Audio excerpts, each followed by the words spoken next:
দীর্ঘ ১২ বছর পর হঠাৎ আবারও রাজপথে নেমে এসছে হেফাজতে ইসলামের এবং এই মুহূর্তে আমরা আপনাদেরকে সরাসরি যুক্ত করেছি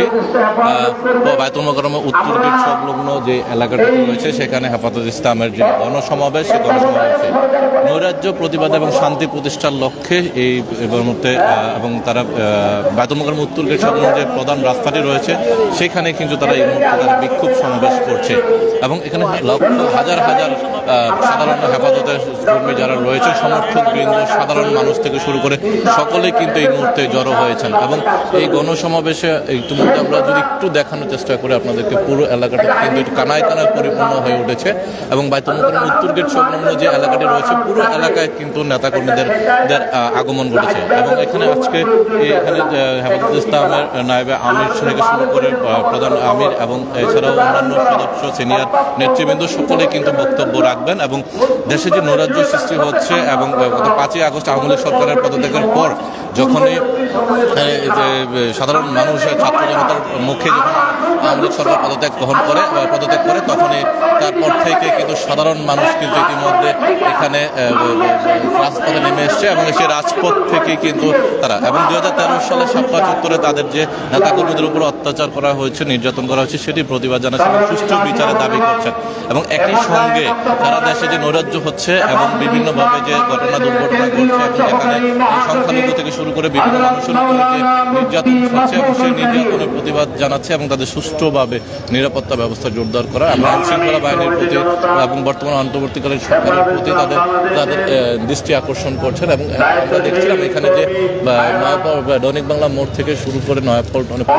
যে প্রধান সড়কটি রয়েছে পুরো সড়কটি কিন্তু কানায় কানায় পরিপূর্ণ হচ্ছে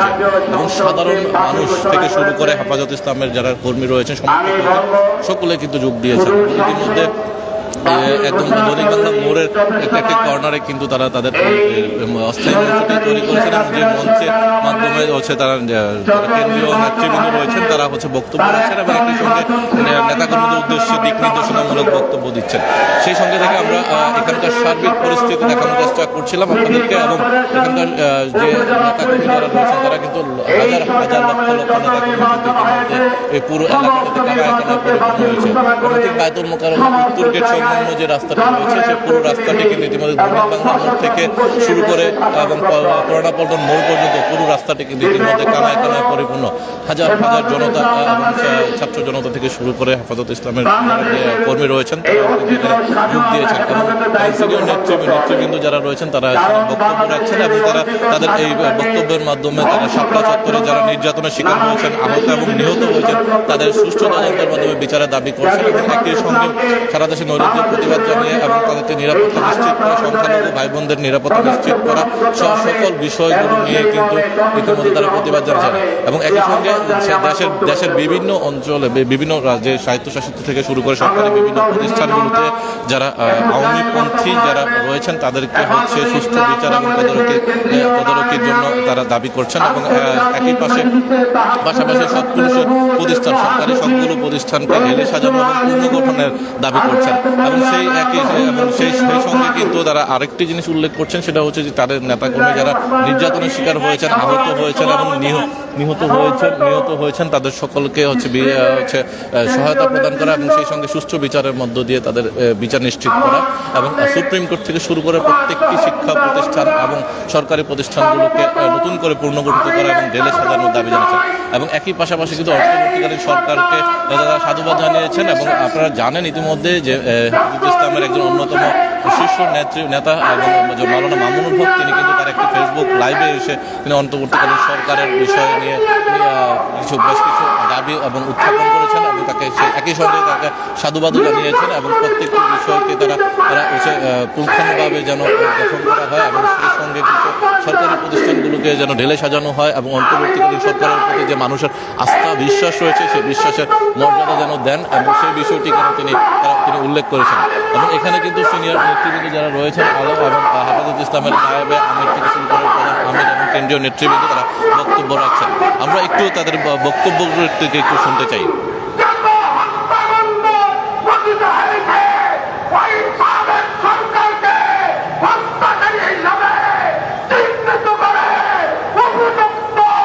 শাস্তি প্রদান করতে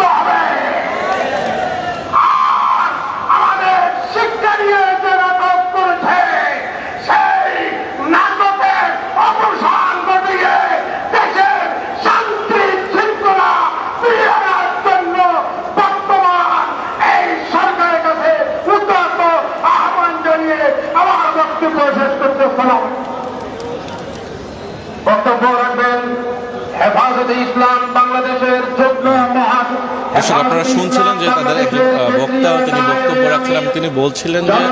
যত ধরনের নির্যাতন এবং অপমান করা হয়েছে এবং তাদের প্রতি জুলুম করা হয়েছে সে প্রত্যেকটি বিষয়ে যেন বিচারের আওতা মুখোমুখি নিয়ে আসা হয়। এবং 2013 সালে সারা বিশ্বব্যাপী যে আলোচনা তৈরি করেছিল হেফাজতে ইসলামের শাপলা চত্বরে বিক্ষোভ সমাবেশ থেকে যে হাজার হাজার নেতাকর্মীদেরকে নির্যাতন করা হয়েছে, আহত এবং নিহত হয়েছেন এবং পুলিশের গুলিতে অনেকে আহত হয়েছেন, এবং সেই বিষয়গুলোকে সুষ্ঠু তদন্ত সাপেক্ষে বিচারের মুখোমুখি করা। এবং এখানে আমরা দেখছিলাম যে সামনের সারিতে হচ্ছে কেন্দ্রীয় নেতৃবৃন্দরা বসে আছেন এবং উচ্চতর পরিষদের কেন্দ্রীয় নেতৃবৃন্দ যারা রয়েছেন তারা হচ্ছে স্টেজে রয়েছেন এবং পর্যায়ক্রমে বক্তব্য রাখছেন। স্বাধীনতা লাভ করেছি, এই স্বাধীনতা করতে গিয়ে যারা রক্ত দিয়েছেন, যারা চোখের পানি ফেলেছেন, সবার কারণে আমরা আজকে মুক্ত হতে পেরেছি। আমরা এদের ধন্যবাদ জানাচ্ছি যাদের রক্তের এখানে আজকে স্বাধীনতা লাভ করতে পেরেছি। আমরা আজকে স্পষ্ট করে বলতে চাই,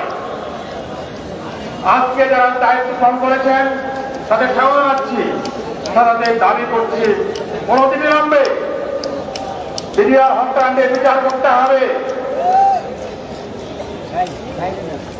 আমাদের শাপলা চত্বরে গণহত্যার বিচার করতে হবে। যাদের বিরুদ্ধে মামলা দেওয়া হয়েছে মামলা প্রত্যাহার করতে হবে। আলেমদের বিরুদ্ধে মামলা দেওয়া হয়েছে, গ্রেফতার করা হয়েছে, চাকরিরা সত্যি সেগুলো প্রত্যাহার করতে হবে। এই হচ্ছে আমাদের দাবি। সাথে সাথে আজকে চক্রান্ত বন্ধ হয় নাই। আজকে ভারতের বিভিন্ন মিডিয়া আমাদের বিরুদ্ধে প্রচার চালাচ্ছে, দেশ বরবাদ হয়ে গেছে। আমরা কিন্তু খুশি যে আমাদের ছেলেরা আমাদের ছাত্ররা আজকে রাজ্যকে পাড়া দিয়েছে মন্দিরকে রক্ষা করার জন্য প্রমাণিত হয়েছে। আর এখন আমরা মন্দির বিরোধী নয়, হিন্দু ধর্মের বিরোধী নয়, আমি হচ্ছে একমাত্র সম্প্রদায় যারা কোন স্বার্থ দ্বারে কাজ করে থাকে। আজকে আমাদেরকে ভারতীয় আধিপত্যদের বিরুদ্ধে জানতে হবে। সাথে সাথে স্পষ্ট বলতে চাই, হাতে আশ্রয় আপনারা দেবেন না, বলে চুল থাকে ভারতে বের করে দিয়ে। আর আমি অন্তর্দেশ বেড়ে বলবো তার বিরুদ্ধে মামলা করুন, মামলা করে তাকে দেশে বিচারের সম্মুখীন করুন। আপনাদের সঙ্গে ধন্যবাদ। আসসালাম।